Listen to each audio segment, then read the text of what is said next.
নাম হলো আইড় মাছ। তো মাছটা অনেকটাই ছোট, তার জন্য 2 পিস করেই কাটা হয়েছে। 2 পিস করে কেটে লবণ আর হলুদের গুঁড়া দিয়ে মেখে নিব ভালো করে।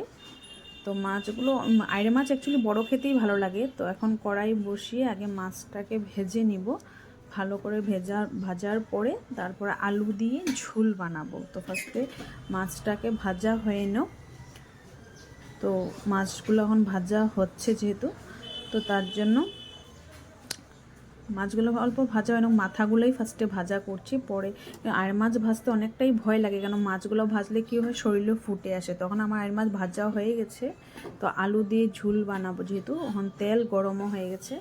গোটা জিরা দিয়ে দিয়েছি, তেজপাতা দিয়ে দিব। আর কেউ যদি ভালো লাগে গরম মশলাও দিয়ে দিতে পারো। এখন গোটা গরম মশলা দিয়ে ছিঁড়ে ছিঁড়ে ওইখানে দিতে পারো, বা থেতলা করেও দিতে পারো। তো সেন্টটা অনেক সুন্দর হয়। তো আমি গরম মশলা দিয়ে আলু দিয়ে দিয়েছি। আলুটাকে লাল করে ফার্স্টে ভাজা হয় না, আলুটা লাল করে ভাজলে তখন কী হয় আইড় মাছে আলুটা খেয়ে টেস্ট লাগে। ভালো করে ভেজে নিব আইড় মাছ আলুগুলাকে। তো আইড় মাছের আলুগুলো লম্বা লম্বা দিলেই ভালো হয়। তো এখন নুন দিয়ে দিলাম। নুন দেওয়ার পরে হলুদের গুঁড়াও দিয়ে দিয়েছি। আর কেউ যদি মরিচের গুঁড়া দিয়ে দিতে পারে, কিন্তু আমি ভালোবাসি না তাই দেই না। তো এখন ভাজা হয়ে যাচ্ছে, অল্প নাড়াচাড়া করে দিলাম। তারপর এখন মশলাটা রেডি করব। কাঁচা লঙ্কা, গোটা জিরা, টমেটো পেস্ট করে দিয়েছে। কেউ যদি গরম মশলাও দিতে পারো পেস্ট করে, আমি দেই নেই। তো মশলাটা দিয়ে ভালো করে এখন ফ্রাই করব। ভালো করে মশলাটা দিয়ে ফ্রাই করলে, কেন মশলাটাকে ভালো মতন ফ্রাই করলে খেয়ে অনেক টেস্ট লাগে। তো ওই মাছগুলো আমি হালকা ভেজেছিলাম। বেশি আইড় মাছটাও বেশি কড়া করে ভাজলে ভালো লাগে না, হালকা হালকা ভাজলেই ভালো লাগে, খেয়ে অনেক টেস্ট হয়।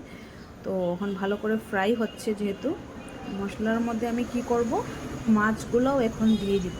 কেন কি মাছগুলা এখন মশলার সাথে ফ্রাই করলে মাছগুলো অল্প খেয়ে টেস্ট লাগবে। কেন কি আমি হালকা ভাজা করেছিলাম মাছগুলোকে, তার জন্য মাছগুলোও দিয়ে দিলাম একসাথে। তো আগে ফ্রাই হয়ে নোক। তো আইড় মাছ খেয়ে আমার বিশেষ ভালোই লাগে, কিন্তু আইড় মাছ বড় হলে বেশি টেস্ট হয়। তো ছোটো, তার জন্য খেয়ে দেখবো কীরকম হয়। তো এখন কি করলাম, আইড় মাছ প্রায় মশলার সাথে ফ্রাই হয়েই গেছে। তো এখন আমি গরম জল দিয়ে দিলাম। কেন কি গরম জলটা দিলে আলুটাও ভালো তাড়াতাড়ি বয়েল হয়ে যাবে, আর মাছটাও খুব তাড়াতাড়ি হয়ে যাবে। তাড়াতাড়ি কিছু কাজ করতে হলে বা রান্না করতে হলে গরম জলটা দিয়ে দিবেন, তো তাড়াতাড়ি হয়ে যাবে। তো প্রায় আমার মোটামুটি হয়েই গেছে। এখন আমি ঘি বা গরম মশলা কেউ যদি দিতে পারো, বা ঘিও দিতে পারো। তো আমি আজকে কিছুই দিইনি, নর্মালি বানিয়েছি। তো আমার মাছ রেডি, দেখে বলবেন কীরকম হয়ে।